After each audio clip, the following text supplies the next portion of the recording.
America और Iran के बीच लड़ाई की बड़ी वजह यूरेनियम है। ईरान का साफ साफ कहना है कि वो यूरेनियम संवर्धन नहीं रोकेगा। ईरान यूरेनियम पर कोई समझौता नहीं करेगा। ईरानी विदेश मंत्रालय के प्रवक्ता इस्माइल बागई ने इसकी घोषणा कर दी है। सिर्फ 20 सेकंड में समझिए कैसे अमेरिका और ईरान के बीच यूरेनियम वाली चिंगारी है। ट्रंप का दावा है कि वो ईरान से यूरेनियम ले आएंगे। ईरान का जवाब है कि कानून के तहत यूरेनियम संवर्धन वो कर रहा है, इससे समझौता नहीं होगा। ट्रंप का कहना है कि अमेरिका ईरान में मशीनों के साथ जाकर यूरेनियम ले आएगा। ईरान का जवाब है कि यूरेनियम संवर्धन संप्रभुता का मुद्दा है। अमेरिका बार बार कहता रहा है कि ईरान को परमाणु बम नहीं बनाने देंगे, जबकि ईरान का दावा है कि उसका इरादा परमाणु बम बनाने का नहीं है।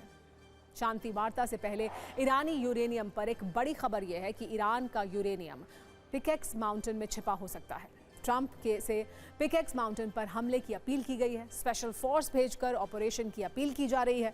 एक रिपोर्ट में दावा किया गया है कि पिकेक्स एटमी साइट पर सैटेलाइट इमेजरी वाली कहानी क्या है, आइए वो आप भी जान लीजिए। टनल एंट्रेंस पर नया कंक्रीट है, मजबूत सुरक्षा दीवारें हैं, मिट्टी डालने का काम दिखा है। फरवरी 2026 तक एक्टिव रहा है ये। हमलों के बाद निर्माण तेज हुआ है, ये दावा भी किया गया है। बड़ी बात यह है कि इस यूरेनियम को निष्क्रिय करना असंभव है। बड़ी बात यह भी है कि पिकेक्स साइट ईरान का अभेद्य एटमी किला है। यह सबसे सुरक्षित न्यूक्लियर साइट है। जाग्रोस के पहाड़ों में सीक्रेट एटमी साइट मौजूद है। पहाड़ों में 300 फीट नीचे एटमी साइट है। 400 किलो से ज्यादा यूरेनियम छिपाने का दावा किया गया है। मोसाद भी इस सीक्रेट एटमी साइट को नहीं खोज पाया है। अमेरिका को भी पिकेक्स साइट की भनक नहीं है। पिकेक्स साइट पर बंकर बस्टर बॉम्ब भी नाकाम होता है। आपको बता दें कि अमेरिका के हमले में ईरान की Natanz, Fordow, Isfahan nuclear site तबाह हो चुकी है। अमेरिकी हमलों से पिकेक्स माउंटेन सुरक्षित है। पिकेक्स माउंटेन में ऑपरेशन नामुमकिन है। आज हमने अपने न्यूज मित्रों के लिए यूरेनियम पर अतिरिक्त ज्ञान वाली कुंजी भी तैयार की है।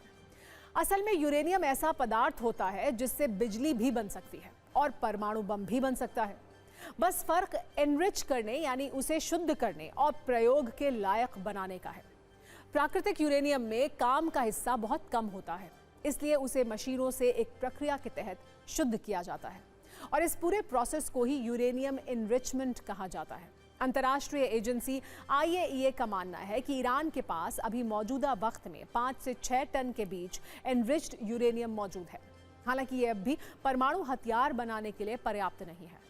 अगर यूरेनियम को 3 से 5% तक एनरिच्ड किया जाता है तो इसका इस्तेमाल बिजली बनाने वाले न्यूक्लियर पावर प्लांट में होता है। 60% तक एनरिच्ड यूरेनियम बहुत ज्यादा शुद्ध होता है। हालांकि अब भी वो एटमी हथियार बनाने के लिए प्रयोग नहीं हो सकता। अगर ये एनरिचमेंट 90% तक कर लिया जाए तो इससे परमाणु हथियार बनाए जा सकते हैं। और अमेरिका और इजराइल ये नहीं चाहते कि ईरान किसी भी स्थिति में परमाणु हथियार बना पाए। ईरान और अमेरिका की तरफ से एक दूसरे को जिस तरह की धमकियां दी जा रही हैं, उसके बाद ये सवाल है कि दूसरे राउंड की शांति वार्ता का अब क्या होगा। क्या ये शांति वार्ता अब नहीं होगी या फिर ईरान अमेरिका दोनों के अड़ियल रुख से समंदर में बारूद का बवंडर उठेगा? क्योंकि समंदर में एक तरफ नाकाबंदी कर रहे US वॉरशिप हैं तो दूसरी तरफ हॉर्मुज स्ट्रेट पर फिर से ईरान की तालाबंदी है। इस वजह से हॉर्मुज के आसपास एक बार फिर से तनाव है। ईरान ने 20 जहाजों को वापस लौटाया है। हॉर्मुज बंद करने के बाद ईरानी नेवी की तरफ से चेतावनी जारी की जा रही है। कमर्शियल जहाजों को रेडियो संदेश भेजे गए हैं कि वो हॉर्मुज स्ट्रेट से गुजरने की कोशिश ना करें। खबर है कि ईरान के आदेश के बाद अब अमेरिकी युद्धपोत भी हॉर्मुज स्ट्रेट के आसपास जाने से बच रहे हैं। उन्हें ड्रोन और मिसाइल हमलों का डर है, इसीलिए ओमान और अरब सागर से ही निगरानी की जा रही है। यानी कुल मिलाकर जिस बात का डर था वही हुआ है। अमेरिका ईरान में युद्ध वाला तनाव एक बार फिर से बढ़ गया है। तो ईरान ने हॉर्मुज को एक बार फिर से क्यों बंद किया, सबसे पहले ये अपडेट आपको दे देते हैं। ईरान में केंद्रीय सैन्य कमान है, उस कमान ने ही आज हॉर्मुज को फिर से बंद करने की घोषणा की है। ये कहा है कि स्ट्रेट ऑफ हॉर्मुज पर हमारा पूरा कंट्रोल है और अब दोबारा से वहां सख्त प्रबंधन किया जाएगा। सैन्य कमान की ओर से ये बयान ईरान के सरकारी टेलीविजन पर जारी किया गया, जिसमें यह कहा गया कि वॉशिंगटन ने ईरान के बंदरगाहों से आने जाने वाले जहाजों की नौसैनिक नाकाबंदी जारी रखकर अपना वादा तोड़ा है। जब तक अमेरिका ईरान आने वाले सभी जहाजों के लिए आवाजाही बहाल नहीं कर देता, तब तक ईरान हॉर्मुज को नहीं खोलेगा। ईरानी सैन्य कमान के अलावा ईरानी विदेश मंत्रालय ने भी हॉर्मूज बंद होने को लेकर बयान जारी किया। विदेश मंत्रालय ने कहा कि हम जानते हैं अमेरिका हमला करेगा, लेकिन हम दुश्मन जहाजों को हॉर्मूज इस्तेमाल नहीं करने देंगे। ईरान ने हॉर्मूज को बंद करने की घोषणा के साथ ही वहां एक्शन दिखाना भी शुरू कर दिया है। हॉर्मूज लॉक होने के साथ ही वहां गोलियां चलने की आवाजें सुनाई देने लगी हैं। हॉर्मूज से गुजरने वाले जहाजों की सख्त निगरानी की जा रही है। इसी दौरान IRGC ने तेल टैंकर पर फायरिंग की है। एक तेल टैंकर और एक शिप पर फायरिंग की खबर भी सामने आई है। सख्त तेवर अमेरिका की तरफ से भी दिखाए गए हैं। US सेंट्रल कमांड की तरफ से हॉर्मूज स्ट्रेट के ऊपर गश्त कर रहे अपाचे हेलीकॉप्टर्स की तस्वीर पोस्ट की गई है, जिसमें लिखा गया है, अमेरिकी सेना के जवान इस इलाके में अपनी मौजूदगी दिखाकर समुद्री आवाजाही को सुनिश्चित करने की कोशिश में हैं। एक दूसरी पोस्ट में USS कैनबरा की तस्वीर पोस्ट की गई है, जिसमें लिखा गया है, USS कैनबरा अमेरिकी नाकाबंदी के लिए अरब सागर में गश्त कर रहा है।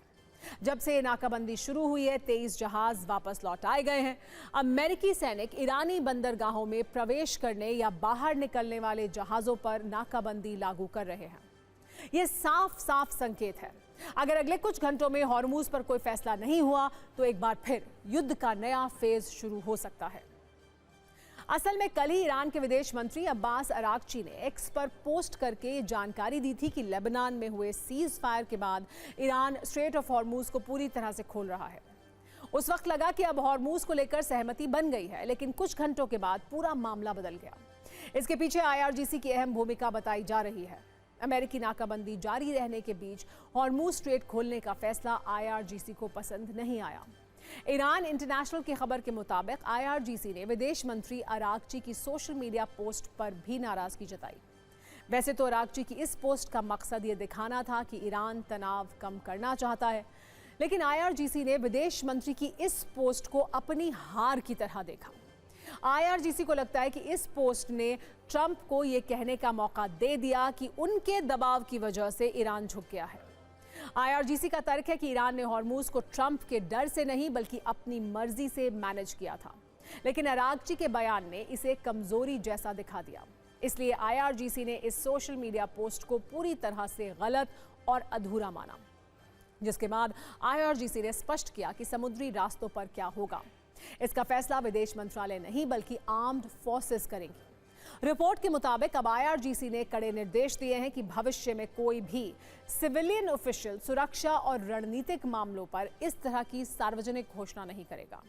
इसी का नतीजा है कि अब IRGC और ईरानी सरकार दोनों ही हॉर्मूज स्ट्रेट पर एक जैसा सख्त रुख अपनाए हुए दिख रहे हैं।